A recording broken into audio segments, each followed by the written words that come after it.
हरे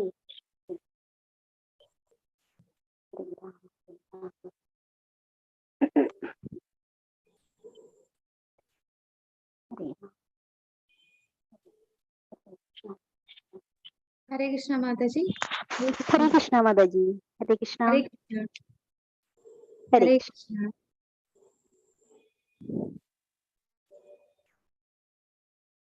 ഹരേ കൃഷ്ണ. എല്ലാവർക്കും ക്ലാസ്സിൽ സ്വാഗതം. ഇന്നലെ എനിക്ക് ലാപ്ടോപ്പിന് ചെറിയൊരു ഇഷ്യൂ ഉണ്ടായിരുന്നു. അതാണ് ക്ലാസ് പെട്ടെന്ന് ക്യാൻസൽ ചെയ്യേണ്ടി വന്നു. ലൈവ് പോകാനും സൂമില് ലോഗിൻ ചെയ്യാനൊന്നും പറ്റിയിരുന്നില്ല. ഹരേ കൃഷ്ണ. അപ്പൊ ഇന്ന് നമുക്ക് മന്ത്രം 16 കടക്കാം. ഹരേ കൃഷ്ണ. കൃഷ്ണ ഹരേ രാം ഹരേ. ഓം നമോ ഭഗവതേ വാസുദേവായ. വാസുദേവായ. ഓം അജ്ഞാനതിമിരാന്ധസ്യ ജ്ഞാനാഞ്ജനശലാകയാ ചക്ഷുരുന്മീലിതം യേന തസ്മൈ ശ്രീഗുരുവേ നമഃ. ശ്രീചൈതന്യമനോഭീഷ്ടം സ്ഥാപിതം യേന ഭൂതലേ സ്വയം രൂപാ ഗദാ മഹ്യം ദദാതി സ്വപദാന്തികം.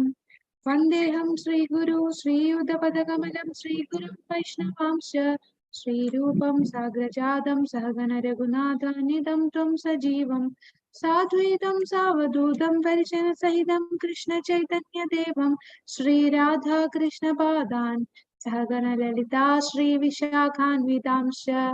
ഹേ കൃഷ്ണ കരുണാ സിന്ധു ദീനബന്ധോ ജഗത്പതേ ഗോപേശ ഗോപികാ കാന്ത രാധാ കാന്ത നമോസ്തുതേ. തപ്ത കാഞ്ചന ഗൗരാംഗി ശ്രീ രാധേ വൃന്ദാവനേശ്വരി വൃഷഭാനുസുതേ ദേവി പ്രണമാമി ഹരിപ്രിയേ. വാഞ്ചാകൽപതരുഭ്യശ്ച കൃപാ സിന്ധുഭ്യ ഏവ ച പതിതാനാം പാവനേഭ്യോ വൈഷ്ണവേഭ്യോ നമോ നമഃ. നമോ വിഷ്ണുപാദായ കൃഷ്ണപ്രേഷ്ഠായ ഭൂതലേ ശ്രീമതേ ഭക്തിവേദാന്ത സ്വാമിന്നിധി നാമിനെ. നമസ്തേ സരസ്വതേ ദേവി ഗൗരവാണി പ്രചാരിണേ നിർവിശേഷ ശൂന്യവാദി പാശ്ചാത്യ ദേശധാരിണേ. ജയ ശ്രീകൃഷ്ണ ചൈതന്യ प्रभु नित्यानंद श्री अद्वैत गदाधर श्रीवासादि गौर भक्त वृंद. हरे कृष्णा कृष्णा कृष्णा हरे हरे हरे राम राम राम हरे हरे. हरे कृष्णा कृष्णा कृष्णा हरे हरे राम राम राम हरे हरे.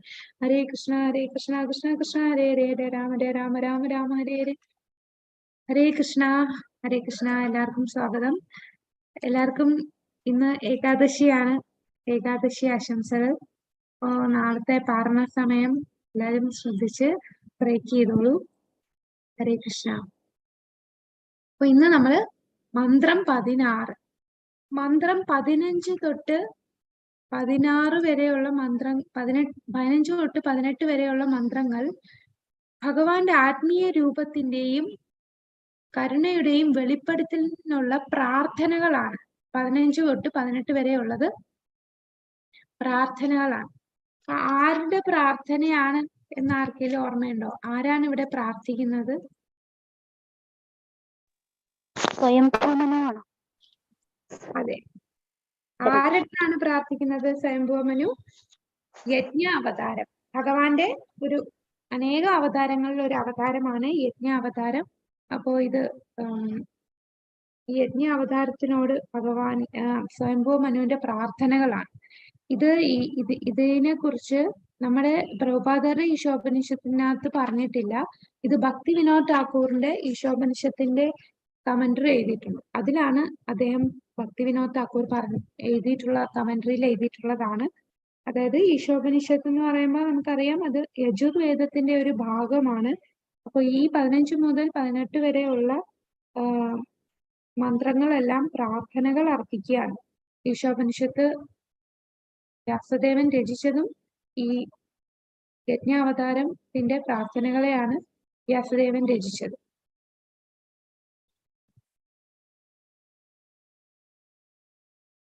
ശ്രീ കൃഷ്ണ. ശ്രീ രാധാ ഗോവിന്ദ് കി ജയ്. ശ്രീല പ്രഭുപാദ് കി ജയ്. അപ്പൊ 15-ാമത്തെ മന്ത്രം നമ്മൾ കണ്ടു. 15-ാമത്തെ മന്ത്രത്തിൽ എന്താണ് പറഞ്ഞിരിക്കുന്നത്? ആ മന്ത്രത്തില് ഭഗവാന്റെ ആ ബ്രഹ്മജ്യോതിയുടെ ബ്രഹ്മജ്യോതിയാൽ മൂടിയിരിക്കുകയാണ്. ആ ബ്രഹ്മജ്യോതിയുമായിട്ടുള്ള അത് നമ്മളുടെ ബന്ധം മനസ്സിലാക്കണമെന്നും ആ ബ്രഹ്മജ്യോതി മാറ്റി ഭഗവാന്റെ ആ രൂപം, ആത്മീയ രൂപം വെളിപ്പെടുത്താനായിട്ട് 15ാമത്തെ മന്ത്രത്തിലെ പ്രാർത്ഥന പറയുകയാണ്. ഭഗവാന്റെ രൂപം വെളിപ്പെടുത്താൻ. 17ാമത്തെ മന്ത്രത്തില് മരണസമയത്ത് കൃഷ്ണനെ മനസ്സിലാക്കാനുള്ള പ്രാർത്ഥനകളാണ്. കൃഷ്ണന്റെ കാരുണ്യം നേടാൻ ആഗ്രഹിക്കുന്ന ഭക്തന്റെ സമാപന പ്രാർത്ഥനയാണ് 18ാമത്തെ മന്ത്രം. അപ്പൊ 15ാമത്തെ മന്ത്രത്തിന്റെ ബാക്കി ഭാഗമാണ് 16ാമത്തെ മന്ത്രം. 16ാമത്തെ മന്ത്രം 15ന്റെ കണ്ടിന്യൂഷൻ ആയിട്ടാണ് ഈ മന്ത്രം. അപ്പൊ നമുക്ക് നോക്കാം. പൂഷന്നേ കർഷയമസൂര്യ പ്രജാപത്യ വ്യൂഹരശ്മിൻ സമൂഹ തേജോ യത്തേ രൂപം കല്യാണതമം തത്തെ പശ്യാമി യോസാസൗ പുരുഷസോഹമസ്മി. പൂഷന്നേ കർഷയമസൂര്യ പ്രജാപത്യ വ്യൂഹരശ്മിൻ സമൂഹ തേജോ യത്തേ രൂപം കല്യാണതമം തത്തെ പശ്യാമി യോസാസൗ പുരുഷസോഹമസ്മി. അപ്പൊ ഇവിടെ പുരുഷസോ അഹം അസ്മി. അഹം അസ്മി. അഹം അസ്മി എന്ന വാക്കിന്റെ അർത്ഥം എന്താണ്? അഹം അസ്മി. അഹം അസ്മി. അഹം ഞാൻ അസ്മി ആകുന്നു. ഞാനാകുന്നു. ഞാൻ നീ ആകുന്നു. ഞാനും നീ ഒന്നാണ് എന്നുള്ള രീതി പറയുന്നതാണ്. അപ്പൊ ഇത് നമ്മുടെ മായാവാദികൾക്ക്, അതായത് അവ്യക്തിഗതവാദികൾക്ക് വളരെ പ്രിയപ്പെട്ട ഒരു ശ്ലോകമാണ്. കാരണം ഇതിനകത്ത് പറയുന്നുണ്ട് എന്താണ്? അഹം അസ്മി എന്ന് പറയുന്നുണ്ട്. അഹം അസ്മി എന്ന് പറഞ്ഞാൽ ആ വാക്കിന്റെ അർത്ഥം വെച്ചിട്ട് ഞാൻ നീ ആകുന്നു, ഞാനും നീ ഒന്നാണ്. അതായത് ഞാനും ബ്രഹ്മമാണ്, നീയും ബ്രഹ്മമാണ്, ഞാനും ബ്രഹ്മത്തിൽ അലിഞ്ഞു ചേരും എന്നുള്ള അർത്ഥത്തിലാണ് മായാവാദികൾ ഇതിനെ വ്യാഖ്യാനിക്കുന്നത്. പിന്നെ കല്യാണതമം. കല്യാണതമം എന്ന് പറഞ്ഞാൽ മംഗളകരമായിട്ടുള്ളതാണ്. ഭഗവാന്റെ രൂപം മംഗളകരമായിട്ടുള്ളത്. അപ്പൊ ഈ രണ്ട് വാക്കുകൾ ഇവിടെ മംഗളകരമായിട്ടുള്ള ആ രൂപം എന്ന് പറഞ്ഞാൽ മായാവാദികളുടെ കണ്ണിൽ അത് ഏതാണ് രൂപം? ഭഗവാന് രൂപമില്ല, അത് ബ്രഹ്മജ്യോതി മാത്രമാണ് എന്നാണ് മായാവാദികൾ ഇതിനെ വ്യാഖ്യാനിക്കുന്നത്. എന്നാൽ നമ്മൾ പ്രഭുപാദർ പറയുന്ന ഈ അഹം അസ്മി, ഞാനും നീയും ഒന്നാകുന്നു എന്ന് പറഞ്ഞാൽ എന്തായിരിക്കും ഒന്നായിട്ടുള്ളത്? നമ്മൾ ഒരുപാട് ക്ലാസ്സിൽ പറഞ്ഞിട്ടുള്ളതാണ്. നമ്മളും ഭഗവാനും ഒരു കാര്യത്തിൽ ഒന്നാണ്. ഏത് കാര്യത്തിലാണ്? നമ്മളും ഭഗവാനും ഏതിലാണ് ഒന്നാകുന്നത്? ഗുണത്തിൽ ഒന്നാണ്.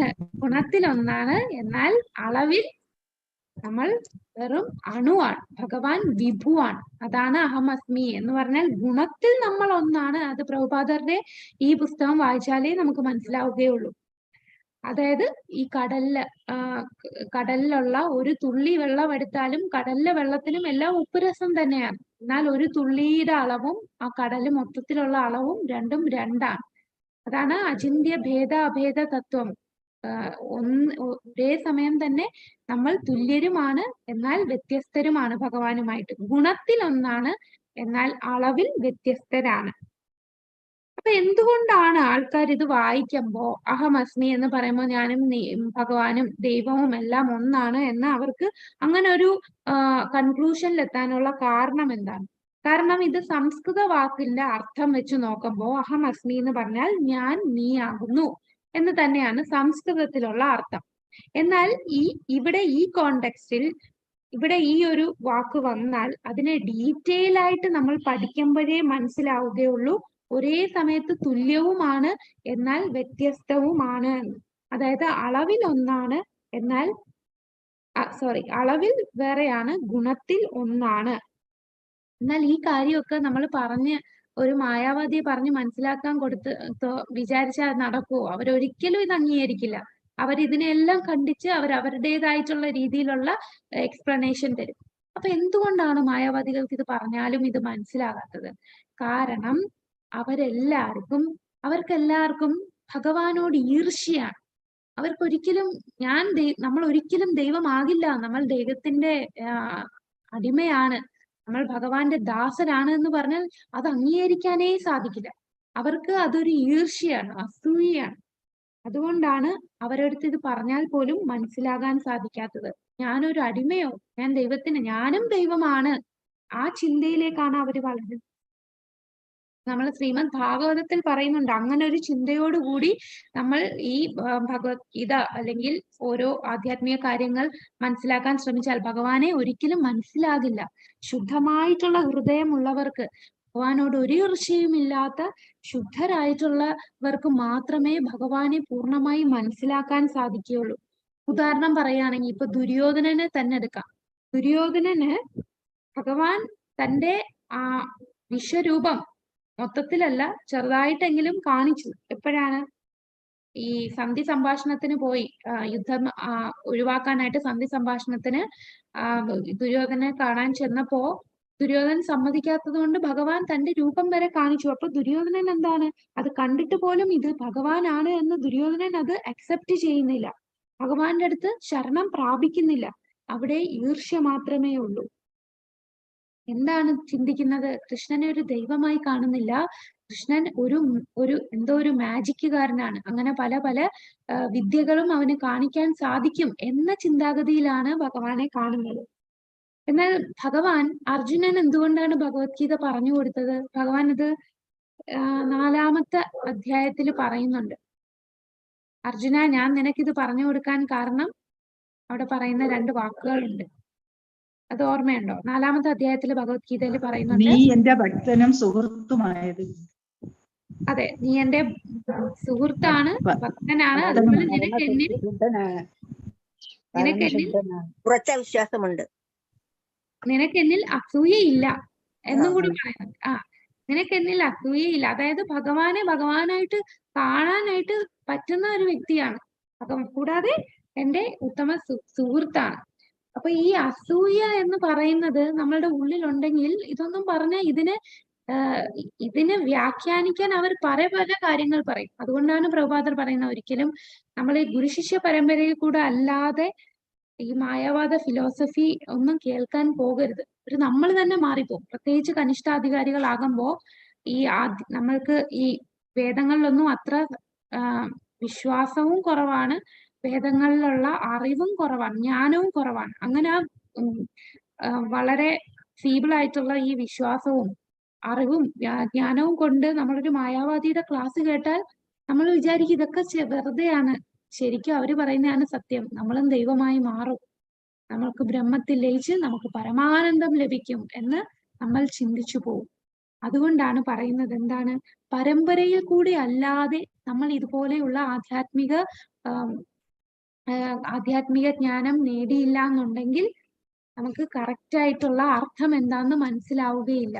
എന്താണ് വേദങ്ങൾ ഉദ്ദേശിച്ചത് എന്ന് മനസ്സിലാകണമെന്നുണ്ടെങ്കിൽ നമ്മൾ തീർച്ചയായിട്ടും ഗുരു ശിഷ്യ പരമ്പരയിൽ കൂടെ തന്നെ ഇത് പഠിക്കേണ്ടിയിരിക്കുന്നു. അല്ലെങ്കിൽ നമ്മൾ എന്താണ്, നമ്മളുടെ മനസ്സിന് എന്താണോ ഇഷ്ടം ആ രീതിയിൽ നമുക്ക് വ്യാഖ്യാനിച്ച് ഇതിന് അർത്ഥമെടുക്കാം. ഇപ്പൊ തന്നെ നമുക്ക് അറിയാം, ഭഗവത്ഗീത ഒരുപാട് പേര് ട്രാൻസ്ലേറ്റ് ചെയ്തിട്ടുണ്ട്. മഹാത്മാഗാന്ധി ട്രാൻസ്ലേറ്റ് ചെയ്തിട്ടുണ്ട്. പിന്നെ വേറെ പല പല വ്യക്തികൾ. അപ്പൊ അതൊക്കെ വായിച്ചാൽ അതൊക്കെ അവരുടെ മനസ്സിന് തോന്നിയ മനസ്സിന്റെ കാര്യങ്ങളാണ് അവർ എഴുതിയത്. അവർക്കതിൽ നിന്ന് എന്താണ് അവരുടെ മനസ്സിൽ തോന്നുന്നത് അതിനെ അവര് വ്യാഖ്യാനിക്കുകയാണ് ചെയ്യുന്നത്. എന്നാൽ ഭഗവാൻ ഉദ്ദേശിച്ച ഭഗവത്ഗീത അത് യഥാരൂപം, ശ്രീല പ്രഭുപാദർ നമുക്ക് തന്ന ഭഗവത്ഗീത യഥാരൂപം വായിച്ചാലേ എന്താണ് ഭഗവാൻ ഉദ്ദേശിച്ചതെന്ന് മനസ്സിലാക്കാൻ സാധിക്കും. അതേപോലെ ഈശോപനിഷത്തിലെ ഈ മന്ത്രങ്ങളൊക്കെ എന്താണ് ശരിക്കും ഉദ്ദേശിച്ചതെന്ന് മനസ്സിലാക്കണമെങ്കിൽ തീർച്ചയായിട്ടും നമ്മൾ എല്ലാ വേദങ്ങളും ഗുരുശിഷ്യ പരമ്പരയിൽ കൂടെ ഓതറൈസ്ഡ് ആയിട്ടുള്ള രീതിയിൽ നമ്മൾ പഠിക്കണം. അപ്പോ പ്രഭുപാദർ ഇങ്ങനെ ഭഗവത്ഗീതയുടെ ആദ്യം എഴുതിയിട്ടുണ്ട്, ഇൻട്രൊഡക്ഷൻ ഉണ്ട്. ഭഗവത്ഗീതയിലെ ഇൻട്രൊഡക്ഷൻ ഇങ്ങനെ ഒരു കാര്യം എഴുതിയിട്ടുണ്ട്. അതായത് ഭഗവത്ഗീതയുടെ സന്ദേശങ്ങൾ എല്ലാവർക്കും ഉള്ളതല്ല, അത് ഭഗവാന്റെ ഭക്തന്മാർക്കാണ് പ്രത്യേകമായിട്ടുള്ളത്. അതില് ഭഗവാൻ പറയുന്ന സർവധർമാൻ പരിത്യജ്യ മാമേകം ശരണം വ്രജ എന്നൊക്കെ പറയുമ്പോൾ മറ്റുള്ളവർക്കൊക്കെ പല പല ഇന്റർപ്രിട്ടേഷൻ ആണുള്ളത്. എന്നാൽ ഭക്തന്മാർക്ക് മാത്രമേ മനസ്സിലാവൂ എന്താണ് അത് ഭഗവാനെ ശരണം പ്രാപിക്കാനാണ് ഭഗവാൻ പറഞ്ഞത് എന്ന്. അതുപോലെ മനസ്സിലാക്കി അതുപോലെ ജീവിതത്തിൽ പ്രാവർത്തികമാക്കാൻ അത് ഭക്തന്മാർക്ക് മാത്രമേ സാധിക്കൂ. അല്ലാതെ നമ്മൾ ഒരുപാട് ഭഗവത്ഗീത പല പല സ്ഥലത്തു നിന്ന് പഠിക്കുമ്പോൾ അതിൽ എന്തെങ്കിലും ഒന്ന് നമുക്ക് ജീവിതത്തിൽ പ്രാവർത്തികമാക്കാൻ സാധിച്ചിട്ടുണ്ടോ? നമ്മൾ ജസ്റ്റ് ആ ശ്ലോകങ്ങളൊക്കെ അതിന്റെ ശ്ലോകം വായിക്കാനുള്ള പ്രൊണൗൺസിയേഷൻ ഒക്കെയാണ് നമ്മൾ അതിൽ കോൺസെൻട്രേറ്റ് ചെയ്യുന്നത്. അത് വായിക്കാനും പിന്നെ നമുക്ക് ഭൗതികമായിട്ടുള്ള എന്തെങ്കിലും ഗുണം കിട്ടുമെന്നുള്ള പ്രതീക്ഷയിലാണ് ഭഗവത്ഗീത വായിച്ചുകൊണ്ടിരുന്നത്. എന്നാൽ പ്രഭുപാദരുടെ ഭഗവത്ഗീത വായിച്ചപ്പോഴാണ് നമുക്ക് മനസ്സിലാവുന്നത് എന്താണ് ശരിക്കും ഉദ്ദേശിച്ചിട്ടുള്ളത് എന്ന്. എന്നാൽ പ്രഭുപാദർ ഇത് ഭക്തന്മാർക്കുള്ളതാണ് എന്ന് പറഞ്ഞാലും നമ്മളെല്ലാവർക്കും, എല്ലാ വ്യക്തികൾക്കും നമ്മൾ ഭഗവത്ഗീത ഡിസ്ട്രിബ്യൂട്ട് ചെയ്യാൻ ശ്രമിക്കുന്നുണ്ട് അല്ലെ? എല്ലാരെ കാണുന്നവർക്കെല്ലാം ഇപ്പം മാരത്തോൺ സമയത്തൊക്കെ നമ്മൾ ഇതിലുമായിട്ട് ഒരു ബന്ധമില്ലാത്തവർക്കും നമ്മൾ പുസ്തകം വാങ്ങിക്കാനായിട്ട് അവരെ കൊണ്ട് വാങ്ങിപ്പിക്കുന്നുണ്ട്. എന്തുകൊണ്ടാണ്? കാരണം ഭക്തന്മാർ ഒരുപാട് ഭഗവാനേക്കാൾ ഒരുപാട് കാരുണ്യമുള്ളവരാണ് എന്ന് പറയുന്നുണ്ട്. അപ്പൊ കാരുണ്യം ഭക്തന്മാർക്കാണ് കൂടുതൽ ഭഗവാനേക്കാളും. അപ്പൊ ഭഗവാന്റെ ഭക്തന്മാർ സന്തോഷിച്ചാൽ ഭഗവാന് സന്തോഷമാകും. അതുകൊണ്ട് എപ്പോഴും ശ്രദ്ധിക്കുക, ഇത് മായാവാദികളുടെ ക്ലാസ്സിൽ കൂടെ നമ്മൾ ഒരിക്കലും ഇത് വേദങ്ങൾ മനസ്സിലാക്കല്ല. അത് അവര് ചതിയന്മാരാണ് എന്നാണ് പ്രഭുപാദർ പറയുന്നത്. അവർ എയ്ത്തിസ്റ്റിനെ പോലെയാണ്, നിരീശ്വരവാദികളെ പോലെ ഉള്ള വ്യക്തിയാണ്. നിരീശ്വരവാദികൾ എന്ന് പറഞ്ഞാൽ അവർ ഈശ്വരനെ ഇല്ല എന്ന് പറയുന്നു. എന്നാൽ മായാവാദികളും നമ്മളെ തെറ്റിദ്ധരിപ്പിക്കുകയാണ്, നമ്മൾ ഈശ്വരനാണ് എന്ന് തെറ്റിദ്ധരിപ്പിക്കുന്നു. അപ്പോൾ അതും തെറ്റാണ്. അപ്പൊ നമുക്ക് നോക്കാം എന്താണ് ഈ ശ്ലോകത്തിൽ, ഈ മന്ത്രത്തിൽ പറയുന്നത്. പ്രഭോ ആദി ദാർശനിക പ്രപഞ്ച രക്ഷക, സർവനിയാമക തത്വമേ, ശുദ്ധഭക്തന്മാരുടെ ലക്ഷ്യസ്ഥാനമേ, മാനവരാശിയുടെ പൂർവ്വപിതാക്കളുടെ ശുഭകാംക്ഷി, അവിടുത്തെ ആനന്ദപൂർണമായ രൂപം എനിക്ക് ദർശിക്കുന്നതിനു വേണ്ടി അവിടുത്തെ അതീന്ദ്രിയ കിരണങ്ങളുടെ പ്രഭാവപുരത്തെ നീക്കി തന്നാലും സർവേശ്വരനായ അങ്ങയോട് എനിക്കുള്ള ബന്ധം സൂര്യനോടുള്ള ബന്ധം പോലെയാണ്. അപ്പം ഇവിടെ സൂര്യനോടുള്ള ബന്ധം പോലെയാണ് എന്ന് പറയുന്നുണ്ട്. സൂര്യനോടുള്ള ബന്ധം പോലെയാണ് സർവേശ്വരന് എനിക്ക് അങ്ങയുമായിട്ടുള്ള ബന്ധം. കൂടാതെ ഇവിടെ പറയുന്നുണ്ട് എന്താണ്? ആ രൂപം എനിക്ക് കാണിച്ചു തരൂ എന്ന് ഈ ശ്ലോകത്തിലും പറയുന്നുണ്ട്. ദർശിക്കുന്നതിന് വേണ്ടി അവിടുത്തെ അതീന്ദ്രിയ കിരണങ്ങളുടെ ആ ബ്രഹ്മജ്യോതി നീക്കം ചെയ്ത് അങ്ങയുടെ രൂപം എനിക്ക് കാണിച്ചു തരൂ എന്ന് ഈ മന്ത്രത്തിൽ പറയുന്നു. കൂടാതെ എനിക്കും അങ്ങയുമായിട്ടുള്ള ബന്ധം സൂര്യനോടുള്ള ബന്ധം പോലെയാണ്. അപ്പൊ എന്താണ് സൂര്യനോടുള്ള ബന്ധം? സൂര്യന്റെ ഒരു അനലോഗി ഇവിടെ പറയുന്നുണ്ട്. ഭഗവാൻ ആദിമ തത്വചിന്തകനാണ് ഭഗവാൻ. പിന്നെ ഇവിടെ പറയുന്ന പൂഷൻ, ഈ പറയുന്ന വാക്ക് വളരെ പ്രധാനമാണ്. പൂഷൻ എന്ന് പറഞ്ഞാൽ എല്ലാത്തിനെയും പരിപാലിക്കുന്നവൻ, പ്രപഞ്ചത്തിന്റെ പരിപാലകൻ. ഈ പ്രപഞ്ചത്തിന്റെ പരിപാലകൻ എന്ന് പറഞ്ഞാൽ ബ്രഹ്മജ്യോതി അല്ല, അദ്ദേഹത്തിന് രൂപമുണ്ട്, അവ്യക്തിപരമല്ല. പ്രപഞ്ചത്തിന്റെ പരിപാലകനാണ് ഭഗവാൻ. അതാണ് ആദിദർശനമേ പ്രപഞ്ച രക്ഷക, അതാണ് പൂഷൻ, പ്രപഞ്ചത്തിന്റെ പരിപാലകൻ. ഭഗവാൻ എല്ലാ ജീവികളെയും പരിപാലിക്കുന്നുണ്ടെങ്കിലും അവൻ തന്റെ ഭക്തരെയും അഭ്യുദയകാംക്ഷികളെയും പ്രത്യേകം പരിപാലിക്കുന്നു. ഭഗവാൻ ഭക്തരെ പരിധിയില്ലാത്ത കരുണയാൽ വീക്ഷിക്കുന്നു. എല്ലാരെയും, ഭഗവാനോട് ദേഷ്യമുള്ളവരായാലും ഭഗവാനെ ഇല്ലാന്ന് പറയുന്ന നിരീശ്വരവാദികളായാലും ആരായാലും എല്ലാരെയും ഭഗവാൻ പരിപാലിക്കുന്നുണ്ട്. എന്നാൽ ഭഗവാൻ കൂടുതൽ പ്രത്യേക പരിപാലനം കൊടുക്കുന്ന ആർക്കാണ്? തന്റെ ഭക്തർക്കും അഭ്യുദയകാംക്ഷികളെയുമാണ് ഭഗവാൻ പ്രത്യേകം പരിപാലിക്കുന്നത്. ഭക്തരെടുത്ത് കരുണ അതായത് ഭക്തരെ പരിധിയില്ലാത്ത കരുണ ഭഗവാൻ കൊടുക്കുകയാണ്. വേണ്ടുവോളം കരുണ തന്റെ ഭക്തന്മാർക്ക് ഭഗവാൻ കൊടുത്തുകൊണ്ടിരിക്കുകയാണ്. ഇനി നമുക്ക് നോക്കാം എന്താണ് സൂര്യരശ്മി സൂര്യനും തമ്മിലുള്ള താരതമ്യമാണ്. അപ്പൊ അതിലാണ് ഇവിടെ പറയുന്നത് ഞാൻ സൂര്യനുമായിട്ടുള്ള ബന്ധം പോലെ. അപ്പൊ സൂര്യനുമായിട്ടുള്ള ബന്ധം എന്ന് പറയുമ്പോൾ ഉദ്ദേശിക്കുന്നത്, സൂര്യൻ എന്ന് പറയുമ്പോൾ എന്തൊക്കെ കാണും? ചൂട് കാണും, സൂര്യരശ്മി കാണും. അപ്പോ ഈ സൂര്യരശ്മി എന്ന് പറയുന്നത് അനേകമുണ്ട്. സൂര്യൻ എന്ന് പറയുമ്പോൾ ഒന്നാണ്. സൂര്യൻ എന്ന് പറയുമ്പോൾ തന്നെ അതിന് ചൂടും സൂര്യരശ്മിയും എല്ലാം കൂടെ ഒന്നിച്ചുള്ളതാണ് സൂര്യൻ. എന്നാൽ അതിനെ വേർതിരിച്ച് നമ്മൾ നോക്കുകയാണെങ്കിൽ സൂര്യരശ്മികളോ ഒരുപാട് തന്മാത്രകളുണ്ട്, എണ്ണമറ്റ തന്മാത്രകൾ ചേർന്നതാണ് സൂര്യരശ്മി.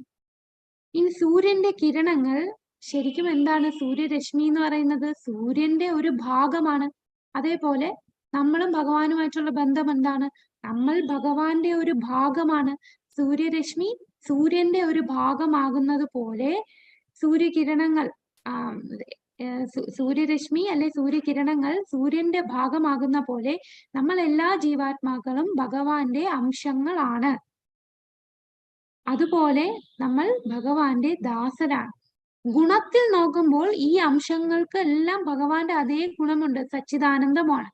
എന്നാൽ നമ്മൾ വെറും അണുവാണ്. ഭഗവാന്റെ ഗുണത്തിൽ ഒന്നാണെങ്കിലും നമ്മൾ അളവിൽ വ്യത്യസ്തരാണ്. ഭഗവാനും ഭഗവാന്റെ അംശങ്ങളായിട്ടുള്ള എല്ലാ ജീവജാലങ്ങളും ഒരേ ഗുണമാണ്, ഗുണപരമായിട്ട് ഒന്ന് തന്നെയാണ്. അതാണ് അഹമസ്മി എന്ന് പറഞ്ഞാൽ. ഗുണപരമായിട്ട് ഭഗവാനും ഭഗവാന്റെ അംശങ്ങളായിട്ടുള്ള എല്ലാ ജീവജാലങ്ങളും ഒന്ന് തന്നെയാണ്. ഒരു സൂര്യനും സൂര്യരശ്മി എടുക്കുമ്പോൾ സൂര്യരശ്മി സൂര്യന്റെ ഭാഗമാണ്. സൂര്യരശ്മിയിലും ചൂടുണ്ട്, സൂര്യനിലും ചൂടുണ്ട്. എന്നാൽ അളവ് നോക്കുമ്പോൾ സൂര്യരശ്മിയിലുള്ള ചൂടിനേക്കാളും ഒരുപാട് ചൂടാണ് സൂര്യന്. സൂര്യന്റെ അടുത്തടുത്ത് ചെല്ലുമ്പോൾ നമുക്കറിയാം. അപ്പോ ഭഗവാൻ എന്ന് പറയുന്നത് അളവിൽ വിഭുവാണ്, നമ്മൾ അണുവാണ്. ഇപ്പൊ ബ്രഹ്മജ്യോതി ഇപ്പൊ ഇവിടെ പറയുന്നുണ്ട്. എന്താണ് ഈ മന്ത്രത്തിൽ പറയുന്നത്? ആ ബ്രഹ്മജ്യോതിയെ, കിരണങ്ങളെ മാറ്റിയിട്ട് ഭഗവാന്റെ രൂപം എനിക്ക് കാണിച്ചു തരൂ എന്ന് പറയുന്നുണ്ട്. കിരണങ്ങൾ, അതീന്ദ്രിയ കിരണങ്ങൾ, അതീന്ദ്രിയ കിരണത്തിന്റെ പ്രഭാപൂരത്തെ നീക്കി തന്നാലും ദർശിക്കാൻ വേണ്ടി, അങ്ങയുടെ ആനന്ദപൂർണമായ രൂപം ദർശിക്കാൻ വേണ്ടി ഈ കിരണം മാറ്റി തന്നാലും, ഈ അതീന്ദ്രിയമായ കിരണം എന്ന് പറയുന്നത് എന്താണ്? വ്യൂഹരശ്മി സമൂഹ തേജോ യത്തേ രൂപം കല്യാണധർമ്മം തത്തേ പശ്യാമി. അപ്പൊ ഇവിടെ പറയുന്ന അതീന്ദ്രിയമായിട്ടുള്ള കിരണം എന്ന് പറയുന്ന എന്തിനെയാണ്? അതാണ് ബ്രഹ്മജ്യോതി. ബ്രഹ്മസംഹിതയിൽ പറയുന്നുണ്ട്, ഗോലോക വൃന്ദാവനത്തിൽ നിന്ന് പുറപ്പെടുന്ന രശ്മികളാണ് സൂര്യകിരണങ്ങൾ സൂര്യഗോളത്തിൽ നിന്ന് പുറപ്പെടുന്നത് പോലെ വരുന്നത്. അതായത് ഈ ബ്രഹ്മജ്യോതി എന്ന് പറയുന്നത് ഗോലോക വൃന്ദാവനത്തിൽ നിന്ന് പുറപ്പെടുന്ന രശ്മികളായിട്ട് ബ്രഹ്മസംഹിതയിൽ പറയുന്നു. അപ്പൊ ബ്രഹ്മജ്യോതിയുടെ തിളക്കം മറികടക്കാതെ നമുക്ക് ഈ ഇവിടുന്ന് നേരെ ഭഗവാന്റെ അടുത്ത് പോകണമെങ്കിൽ ഈ ബ്രഹ്മജ്യോതി മറികടന്നാലേ സാധിക്കും. അപ്പം ബ്രഹ്മജ്യോതി മറികടക്കാതെ ഭഗവാന്റെ ലോകങ്ങളുടെ വിവരം ആർക്കും ലഭിക്കുകയില്ല. ഭഗവാനെ കുറിച്ച് മനസ്സിലാക്കണമെങ്കിൽ ഭഗവാൻ ബ്രഹ്മമാണ് എല്ലാം എന്നുള്ള ചിന്ത ആദ്യം മറികടക്കണം.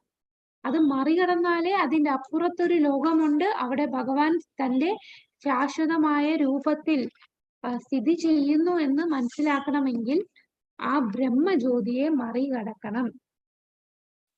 വ്യക്തിത്വമില്ലാത്ത തത്വചിന്തകർ ഈ ജ്യോതി കൊണ്ട് അന്ധരായി. അവരവിടെ കൊണ്ട് നിന്നു. വ്യക്തിത്വമില്ലാത്ത അവ്യക്തിഗതവാദികൾ ഇവിടം കൊണ്ട് നിന്നു. ഇതിന്റെ അപ്പുറത്തുള്ള ലോകത്തെക്കുറിച്ച് അവരെ അന്ധരാണ്. അവർക്ക് ലോകമോ ഭഗവാന്റെ ലോകത്തെക്കുറിച്ചോ ഭഗവാന്റെ രൂപത്തെക്കുറിച്ചോ അവർക്ക് തിരിച്ചറിയാൻ കഴിയുന്നില്ല. കാരണം അവ്യക്തിഗതവാദികൾ ഈ ബ്രഹ്മജ്യോതിയിൽ അവിടെ സ്റ്റക്കായി, അവരതിൽ നിന്നു. അതാണ് എല്ലാം, അവിടെ ലയിച്ച് നമ്മളെല്ലാം ഒന്നാകുന്നു എന്ന ചിന്തയിൽ അവിടെ അവസാനിക്കുകയാണ്.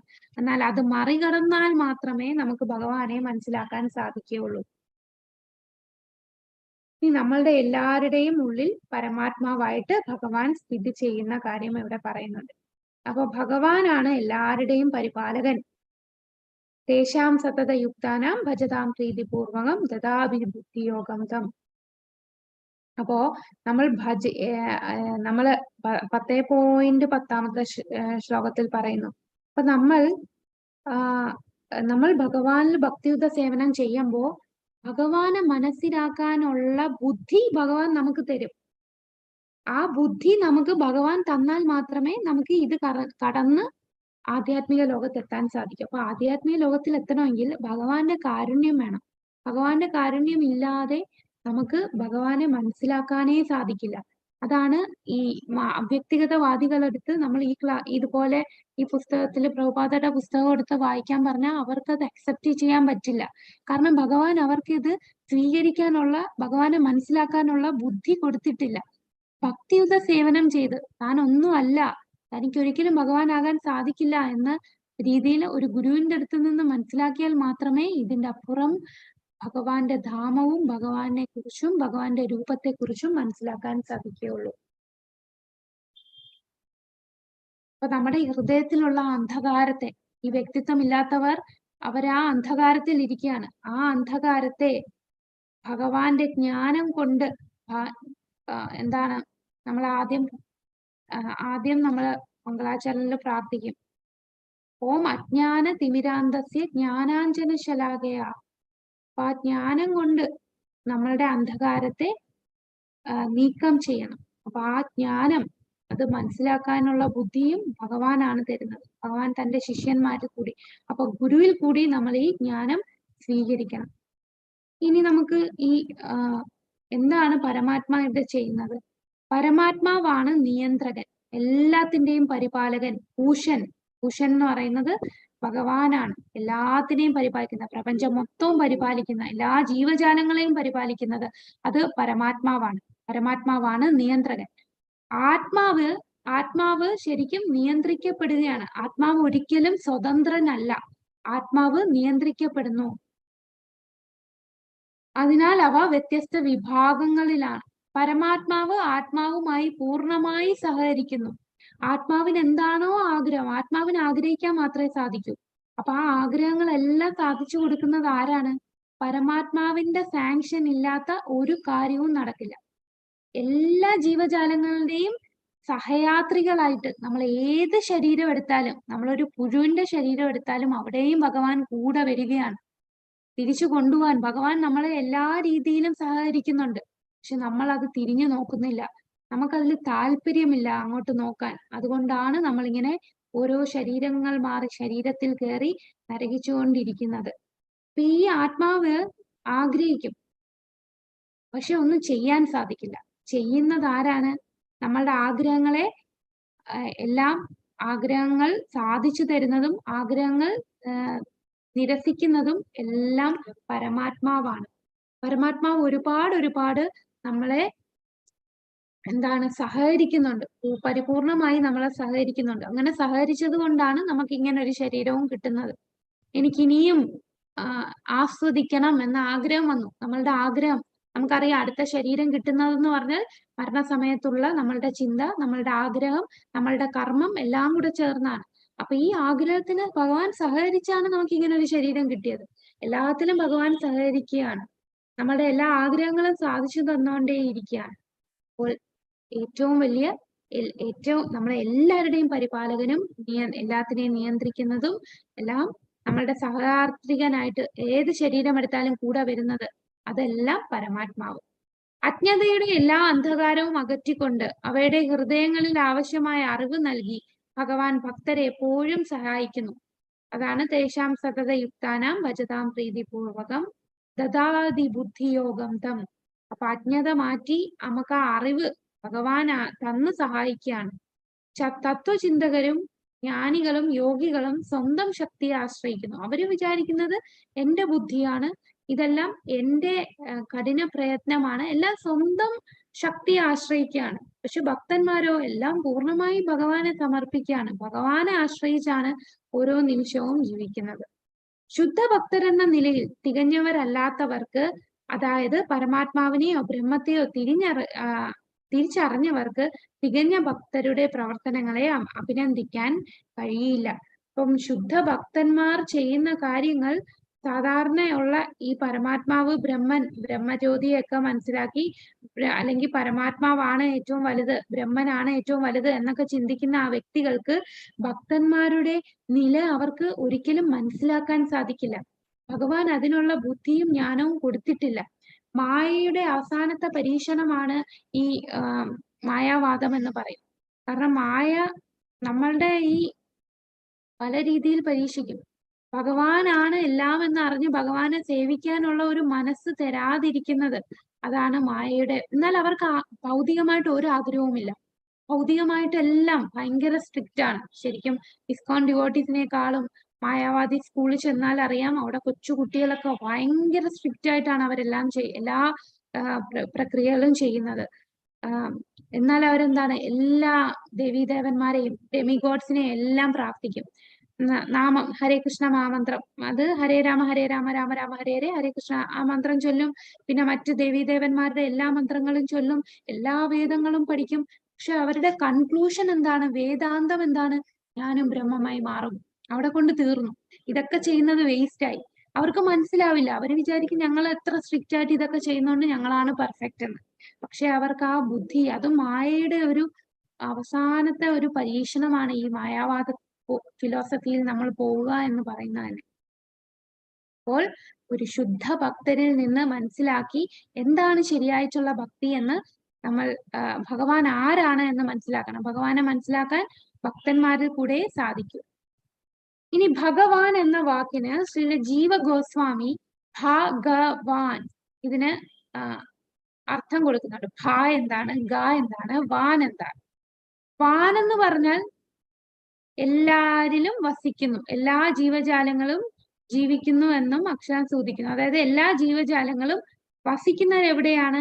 ഭഗവാനിൽ വസിക്കുന്നു. അതിൽ ഭ എന്ന് പറഞ്ഞാൽ പൂർണ്ണമായി പരിപാലിക്കുന്നവൻ. നമ്മളിപ്പോ പറഞ്ഞ പൂഷൻ എന്ന് പറയുന്നത് എന്താണ്? പൂർണ്ണമായി എല്ലാത്തിനെയും പരിപാലിക്കുന്നവൻ. അപ്പം രക്ഷാധികാരി, പൂർണ്ണമായി പരിപാലിക്കുന്നവൻ എന്നാണ് ഭ എന്ന വാക്കിന്റെ അർത്ഥം. ഭ എന്ന അക്ഷരത്തിന്റെ അർത്ഥം. ഗ എന്ന് പറഞ്ഞാൽ വഴികാട്ടി, നേതാവ്, സൃഷ്ടാവ്. നമ്മളെല്ലാം വഴികാട്ടിയായിട്ട് ഭഗവാനുണ്ട്. അപ്പം ഭഗവാൻ തന്നെയാണ് എല്ലാവരെയും പരിപാലിക്കുന്നത്. ഭഗവാൻ തന്നെ നമ്മളുടെ എല്ലാരെയും വഴികാട്ടി.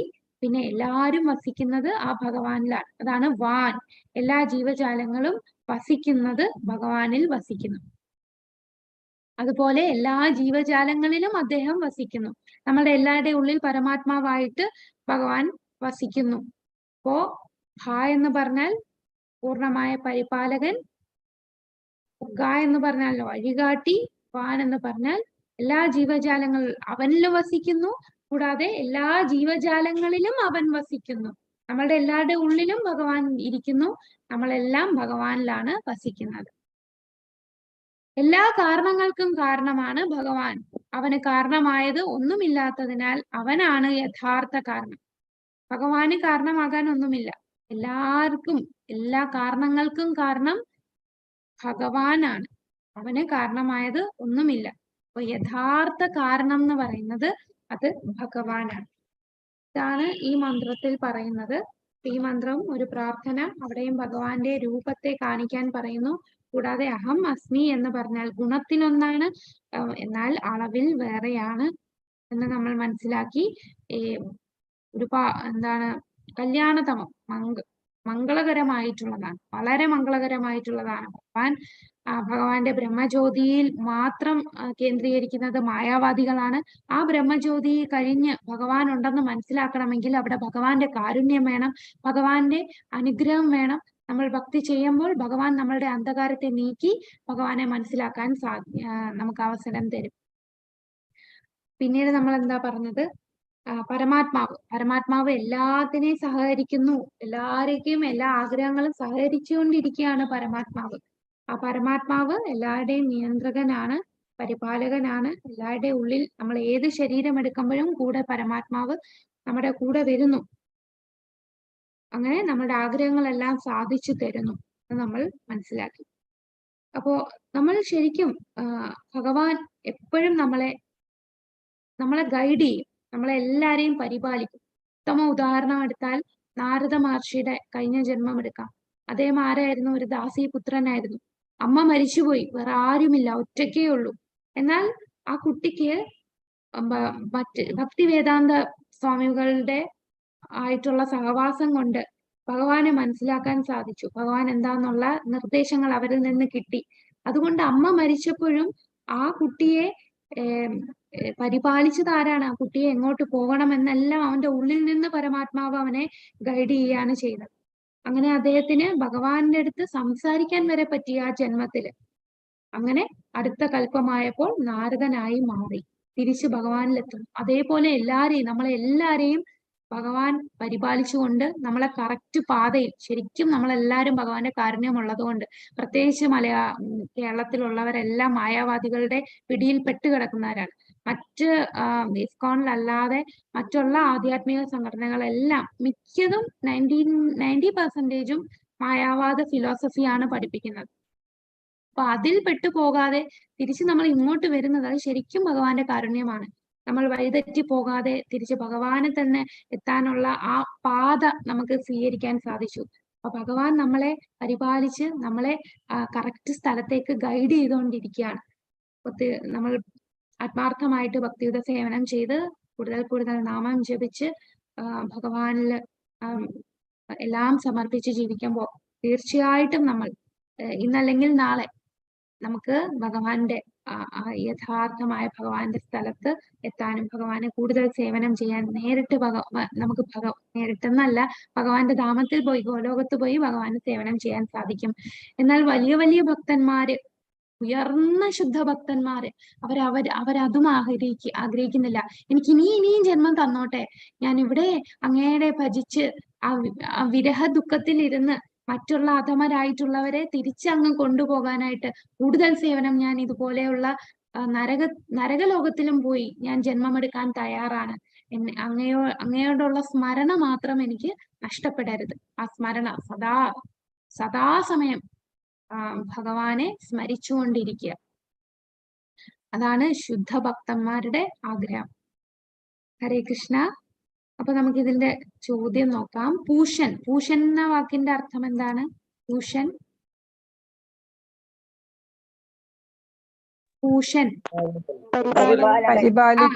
പരിപാലനം, എല്ലാത്തിനെയും പരിപാലിക്കുന്നവൻ. ഭ ഗ വ ഈ ഓരോ അക്ഷരത്തിന്റെയും അർത്ഥം പറയാം. ഭ എന്ന് പറഞ്ഞാൽ പൂർണ്ണമായി പരിപാലിക്കുന്നവൻ. ഗ വഴികാട്ടി. വാൻ എന്ന് പറഞ്ഞാൽ എല്ലാ ജീവജാലങ്ങളിലും ഭഗവാൻ നിലകൊള്ളുന്നു.